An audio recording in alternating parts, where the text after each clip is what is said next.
नमस्कार दोस्तों, कैसे हो आप सब। आई होप सब अच्छे होंगे। अपने तकरीबन 5 यूनिट हो चुकी है और 6 यूनिट स्टार्ट हो चुकी है।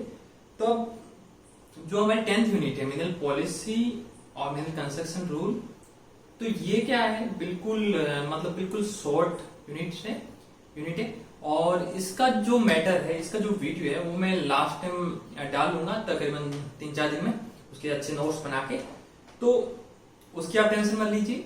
आप 10th यूनिट बिल्कुल छोटी है, वो आप एक तरह से आपको उसके डाटा पूरे रखने हो, समझने लायक उसमें कुछ है नहीं, कितने इसके लीज है, कौन से मेजर पे क्या छूट है, वो आपको ठीक है। तो फिर हमारा 9th यूनिट हो गई, रिमोट सेंसिंग है, वो समझने लायक यूनिट है।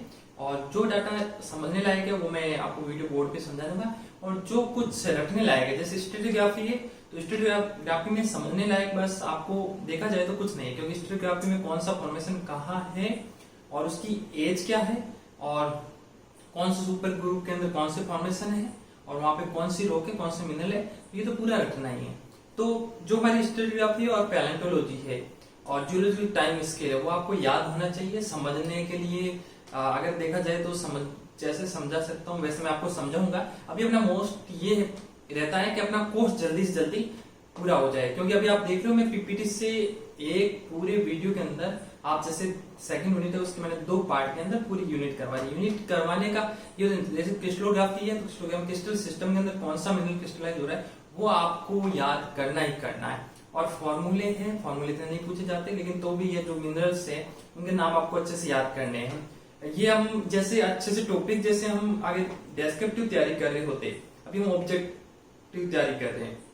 ऑब्जेक्टिव तैयारी के लिए आपको ओनली 4 पॉइंट देखा जाए तो आपको क्रीम चीजें वो याद होनी चाहिए। छाछ और दही उससे आपको कोई मतलब नहीं, आपको मक्खन से मतलब है, क्योंकि ऑब्जेक्टिव मक्खन होता है एक तरह से। डेस्क्रिप्टिव में तो आपको बहुत थ्योरेटिकल, वो आप यूपीएससी अगर जैसे आईएफएस का एग्जाम दे दो जहाँ ऑप्शनल पेपर होते हैं, या फिर आप जियोलॉजिस्ट का दो, तो वहां पे आपके काम आएगा। अभी मैं आपको ऑब्जेक्टिव टाइप भी करवा रहा हूँ, और जितना जो पीपीटी वीडियो है उसके अंदर बोल देता हूँ कि ये इंपॉर्टेंट है, वो तो आप अच्छे से याद कर लो। बाकी मैं जैसे आपने देखो बुक, अभी मैंने बीच में बुक के कुछ पेज अपलोड कर ली, तो वो इसका ये था कि आपके टाइम बच जाए, क्योंकि टाइम कम है।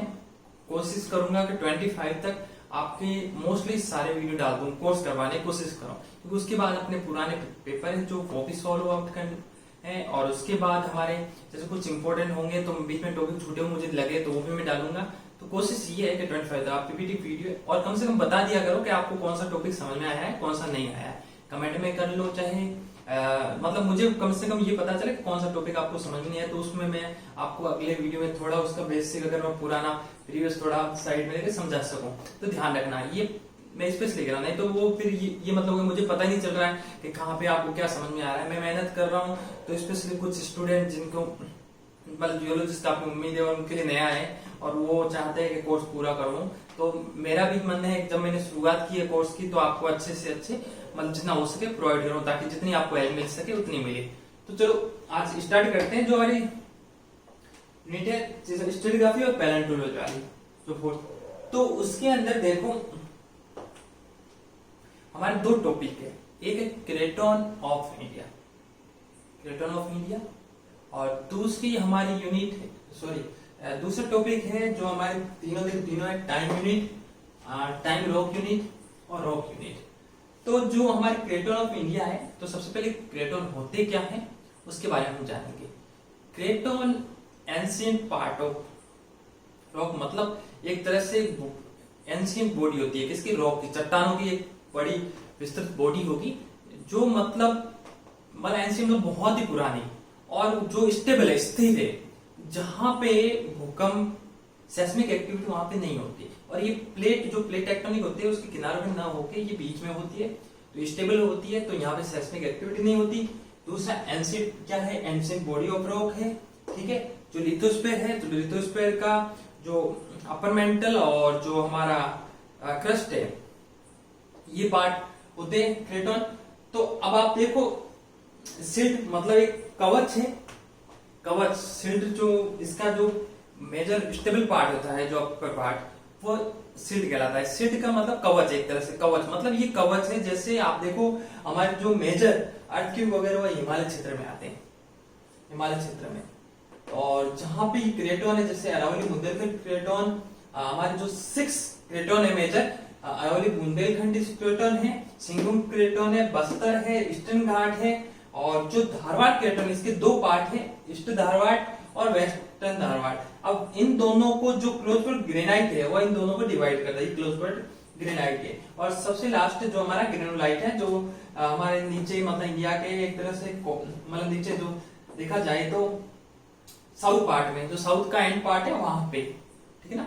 तो अब देखो जो हमारी 6 है मेजर, अब देखो सिंहभूम, बस्तर, ईस्टर्न, ये हमारे 6 क्रेटोन है। कहाँ का इनकी लोकेशन है देख लो आप मैप में, अगर आप मैप माइंड में है तो आपको इसकी लोकेशन भी पता चल जाएगी कौन सा कहाँ है, ठीक है। अब क्या होते हैं क्रेटोन, एक तरह से एंशिएंट बॉडी ऑफ रॉक, मतलब बहुत ही पुरानी चट्टानों का एक तरह से आप मान सकते हो फॉर्मेशन मान लो, बड़ा जो भी पैमाने पे, और ये मतलब स्टेबल होते हैं और शील्ड होते हैं, मतलब कवच, एक तरह से कवच के रूप में कार्य। यहाँ पे सेस्मिक एक्टिविटी नहीं होती है। लिथोस्फीयर का पार्ट होते हैं जो अपर मेंटल और क्रस्ट दोनों तक, मतलब इनकी डेप्थ इतनी होती है। तो इनमें जो ऊपर वाला पोर्शन है वो क्या होता है, जैसे इरोडेड वेदरिंग हो गया, और जो नीचे वाला वो क्रिस्टलाइन होता है बेसमेंट इनका, जो इसमें मेटामॉर्फिक भी हो सकते हैं, इग्नियस भी हो सकते हैं, तो ध्यान रखना।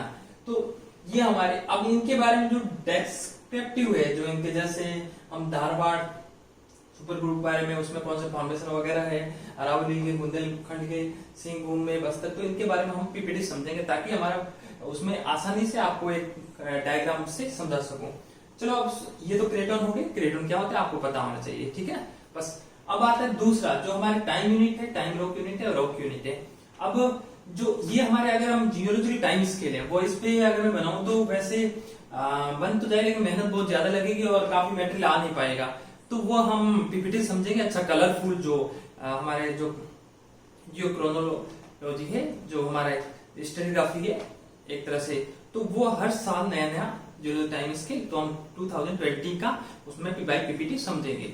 चलो अब है जो हमारे, देखो ये तीनों टॉपिक है सीधे सीधे उठाए, इसमें कुछ नहीं, इसमें क्वेश्चन कहां से बनता है। देखो इसमें क्लोजफील्ड ग्रेनाइट है, वो इन दोनों को क्या कर रहा है, मतलब 2 भागों में डिवाइड कर रहा है धारवाड़ को, ठीक है। अब आते हैं इसमें क्वेश्चन आपसे ये पूछ सकते हैं, जैसे देखो पहले तो आप अच्छे से याद कर लो, कुछ नहीं है, 5 याद रखनी है। जो टाइम यूनिट है, ठीक है, जो जिसे जियो क्रोनोलॉजिकल, ये हमारे काम आएगी टाइम स्केल के अंदर, ठीक है। सबसे छोटी जो टाइम यूनिट है वो कौन सी, एज। आपसे क्वेश्चन पूछ ले, सबसे छोटी टाइम यूनिट एज, सबसे छोटी टाइम रॉक यूनिट स्टेज, और सबसे छोटी रॉक यूनिट कौन सी, बेड। तब बेड से आप समझ रहे होंगे, बेड क्या होता है, स्टेटा होता है। और जो हमारी स्ट्रेटिग्राफी है तो वो कुछ नहीं है, स्टेटा की मतलब हम जिसमें स्टेटा के बारे में एक तरह से स्टडी करते हैं, जैसे जो हमारा सेडिमेंट्री स्टेटा हो गया, और एक तरह से मेटामॉर्फिक दे सकते हो। तो इन दोनों क्या स्टडी करते हैं, स्टडी मतलब ये है कि किससे कैसे स्टडी, जैसे कोई भी रॉक है तो वो कितनी पुरानी है, उसके अंदर कौन से फॉसल्स है, उसका डेवलप किन कंडीशन में हुआ है, ठीक है। तो ये सब उसकी संपूर्ण जानकारी हम स्ट्रेटिग्राफी में पढ़ेंगे। और स्ट्रेटिग्राफी में कैसे कोरिलेशन करके, कोरिलेशन के अलग अलग कोरिलेशन के मेथड है, जो जिसमें रेडियोमेट्रिक डेटिंग हो गया, जो हमारा लॉगिंग हो गया, रेडियो लॉगिंग हो गया, हमारे फॉसल्स बाय फॉसल्स हो गया, ठीक है, और जो पेरीमैग्नेटिज्म हो गया, ऐसे काफी सारे प्रिंसिपल हैं, लगभग 12-13, तो वो हम पीपीटी में समझेंगे। अब हमें देखो, अब इयोनथम सुपर ग्रुप, देखो जो सबसे बड़ी यूनिट है टाइम यूनिट की, जिसे जियो क्रोनोलॉजी हो गया, और जो टाइम रॉक यूनिट से क्रोनो स्टेटोग्राफी कह दिया, और जो रॉक यूनिट है उसे लिथोस्टेटिक, जहां लिथोस्टेटिक मतलब लिथोलॉजी होता है, वैसे रॉक स्टडी, ठीक है। तो अब देख लो हमारे जो क्रोनो आता है हमेशा समय के लिए, ठीक है। तो एक तरह से जियो क्रोनोलॉजी हो गया, मतलब भू समय सारणी के अनुसार हो गया। तो अब देख लो इयोन सबसे बड़े हो गए, जैसे प्री कैम्ब्रियन हमारे इयोन है, ठीक है। इयोन से छोटा इरा से छोटा पीरियड से छोटा इपोज से छोटा एज। ये आपको सीरीज वाइज याद रखना है, कौन सी छोटी है कौन सी बड़ी है। आपसे क्रम पूछ सकते हैं, ऊपर से नीचे, नीचे से ऊपर, तो ध्यान रखना, और छोटी यूनिट आपको ध्यान रखना, ठीक है। अब इसका देखो कुछ नहीं है, अगर आप अच्छे से देखो, बस इयोन थम लग गया, eonothem, erathem, system, period system, epochs series, age, stage. तो आपसे पूछ सकते हैं, इक्विवेलेंट पूछ सकते हैं, ध्यान रखिए टाइम यूनिट के इक्विवेलेंट टाइम लॉग यूनिट कौन सी है। एज आपको दिया हुआ है और 4 ऑप्शन में जैसे स्टेज दे दे, सीरीज दे दे, सिस्टम दे दे, इराकन दे दे, तो आपको पता होना चाहिए स्टेज। और अगर ये पूछ ले टाइम यूनिट के इक्विवेलेंट लॉग यूनिट कौन सी है, तो बेड, मेंबर, फॉर्मेशन, ग्रुप, आपको सुपर ग्रुप दे दे तो आपको बेड होना चाहिए। उसी तरह अगर इयन से पूछे तो इयन थम और सुपर ग्रुप, ये इसकी इक्विवेलेंट यूनिट हो जाएगी। तो आप ये यूनिट अच्छी, जिससे एक क्वेश्चन आपको मिलेगा। और इम्पोर्टेंट, जब हम जैसे स्टेरियोग्राफी के अंदर जो ग्रुप पढ़ेंगे, जैसे अरावली सुपर ग्रुप पढ़ेंगे, तो अब कैसे कैसे क्वेश्चन बनेंगे मैं आपको बता देता हूँ। इसमें ये है कि आपसे जो हमारे सुपर ग्रुप है, जो हमारा ग्रुप है, या मान लो सीरीज मान लो, फॉर्मेशन मान लो, उनकी क्या एक तो एज पूछी जा सकती है। दूसरा सुपर ग्रुप के अंदर फॉर्मेशन कौन कौन से है, आपसे पूछ उमिया फॉर्मेशन किसके अंदर आ रहा है, कंट्रोल फॉर्मेशन किसके अंदर आ रहा है, या फिर आपसे ये पूछ लिया जाए बिलाड़ा फॉर्मेशन किसमें आ रहा है, या सोनिया सैंडस्टोन किसके अंदर आ रहा है। तो आपको वो पता होना चाहिए कौन से ग्रुप के अंदर कौन सा, और उसकी एज क्या है। जैसे एज नंबर में पूछ सकते हैं, और जो हमारा जियोलॉजी टाइम स्केल है, जैसे टाइम यूनिट है, इसमें भी पूछ सकते हैं, जैसे इरा पीरियड में। तो आपको इसमें पता होना चाहिए, ठीक है। वो हम जो हमारी पीपीटी है उसमें करेंगे, तो मैं मोस्ट ये कोशिश करूंगा कि उसके अंदर आपका टोटल मतलब स्टेरियोग्राफी का टोटल एक वीडियो बना दूं, जिसमें आपको इंपॉर्टेंट बता रहा हूँ। आप वहां से अच्छे से मैं कुछ चीजें समझा दूं, जो कुछ चीजें ज्यादा जैसे मैं बोलूं तो वीडियो बड़ा हो जाता है, तो मैं कोशिश करूंगा वहां पे आपको इंपॉर्टेंट टिक कराऊंगा। बाकी आप पढ़ने आप अच्छे से पढ़ सकते हो, लेकिन इंपॉर्टेंट जो कहूँ वो तो आपको पढ़ना ही पढ़ना है। और दूसरा हमारे जो पैलेंटोलॉजी है, उसके अंदर क्वेश्चन बनेंगे जो हमारे पैलेंटोलॉजी में जो ज्योमेट्री है, इनकी मतलब स्ट्रक्चर, बॉडी स्ट्रक्चर, उससे रिलेटेड पूछ सकते हैं। जैसे पूछ सकते हैं पीजीडी पार्ट किसका है, थोरैक्स किसका है, ठीक है। तो आपको वो पता होना चाहिए, जो मैं आपको डायग्राम बताऊं, कम डायग्राम में आपको डायग्राम की जो स्ट्रक्चर वो तो याद होनी चाहिए। और दूसरा इनकी एज पूछ सकते हैं, ट्राइलोबाइट्स की एज पूछ सकते हैं, कब सबसे ज्यादा ट्राइलोबाइट्स थे, या कब डायनासोर एक्सटिंक्ट हुए, मतलब वो कब मतलब वो उनकी लाइफ में मतलब बनी, तो ये मतलब कब विकसित हुए बहुत ज्यादा। और एक तरह से पेंजिया कब टूटा, मतलब ये जियोलॉजिकल टाइम स्केल से संबंधित 2-3 क्वेश्चन बन सकते हैं, जो मैं आपको उसके अंदर बता दूंगा। तो अपनी वो सिक जो हमारी ये स्टेरियोग्राफी और पैलेंटोलॉजी ये कंप्लीट यूनिट हो जाएगी। उसके बाद हम जैसे इकोनॉमिक है, उसमें इकोनॉमिक जो प्रोसेस है वो मैं आपको समझाऊंगा। इकोनॉमिक प्रोसेस, जो इकोनॉमिक मिनरल के प्रोसेस कैसे बनते हैं मिनरल्स वगैरह, और जो उसके डिस्ट्रीब्यूशन है, वैसे स्पेशली राजस्थान का ही बताया हुआ, तो उसमें आपको वो तो याद ही करना, वो मैं भाई पीपीटी आपको बता दूंगा मेटल से कि यहाँ कौन सा मिनरल कहाँ मिल रहा है, कहाँ क्या, तो उससे हमारी कंप्लीट हो जाए। रिमोट सेंसिंग में समझने लायक है, जो वो मैं समझाऊंगा। बाकी जो टोन, टेक्सचर वगैरह किसके लिए कैसा है वो आपको रटना ही है, वो रटना ही होगा। फिर हमारे देखा जाए तो तकरीबन एक सेडिमेंट्री बच रही है, और सेडिमेंट्री को हम अच्छे से कर लेंगे, फिर हमारा एक तरह से कोर्स कंप्लीट हो जाएगा। उसके बाद मैं पुराने पेपर थोड़े सॉल्व कराऊंगा, और जितना हो सके आप आरके बुक से, एक ऑब्जेक्टिव बुक है उसकी प्रैक्टिस करते रहिए, इंग्लिश मीडियम की है, या फिर एक टेक्स्ट बुक कोई भी उठा लीजिए, ये कर लीजिए, और एक टेक्स्ट बुक उठा लीजिए, चाहे केएम बागनमुला हो, चाहे जिमी महापात्र उठाओ, चाहे परवीन सिंह उठाओ, तीनों में से कोई भी उठाओ, और साथ में ये तैयारी करो, और ओल्ड पेपर करो। और हिंदी मीडियम के तो हिंदी मीडियम की 2 बुक्स है 11-12 की, वो करो। साथ में हो सके तो जो हमारी आरके बुक है, तो उसके अंदर इतना मतलब ज्यादा नहीं है, एक तरह से देखा ज्यादा इंग्लिश वो नहीं है हाई लेवल की कि आप नहीं कर सकते हो, आप आराम से कर सकते हो अगर चाहोगे तो। बस इससे ज्यादा मैटर नहीं, ये बस अच्छे से कर लो तो आप अच्छे क्वालिफाई मार्क्स लेके आ जाओगे। और बाकी ज्यादा मैटर जितना इकट्ठा करोगे इतना टाइम है नहीं, ओनली अब देखा जाए तो 1 मंथ भी नहीं बचा है।